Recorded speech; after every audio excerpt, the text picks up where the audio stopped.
ખામેનેઈના મોત પર બ્રિટિશ મીડિયાએ પણ મોટો ખુલાસો કર્યો। તહેરાનમાં દરેક ટ્રાફિક કેમેરાને ઇઝરાયેલે હેક કર્યાનો દાવો।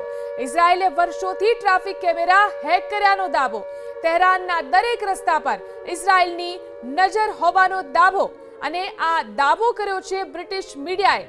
ખામેનેઈના મોત પર બ્રિટિશ મીડિયાનો આ મોટો ખુલાસો। તહેરાનમાં દરેક ટ્રાફિક કેમેરાને ઇઝરાયેલે હેક કરીને રાખ્યા હતા। ઇઝરાયેલે વર્ષોથી ટ્રાફિક કેમેરા હેક કર્યાનો દાવો બ્રિટિશ મીડિયા દ્વારા કરવામાં આવ્યો છે। તહેરાનના દરેક રસ્તા પર ઇઝરાયેલની નજર હોવાનો દાવો। જે રીતે ખામેનેઈનું મોત નીપજ્યું તેને લઈને બ્રિટિશ મીડિયાએ દાવો કર્યો છે। ખામેનેઈના મોત પર બ્રિટિશ મીડિયાએ પણ મોટો ખુલાસો કર્યો। તહેરાનમાં દરેક ટ્રાફિક કેમેરાને ઇઝરાયેલે હેક કર્યાનો દાવો। ઇઝરાયેલે વર્ષોથી ટ્રાફિક કેમેરા હેક કર્યાનો દાવો। તહેરાનના દરેક રસ્તા પર ઇઝરાયેલની નજર હોવાનો દાવો અને આ દાવો કર્યો છે બ્રિટિશ મીડિયાએ।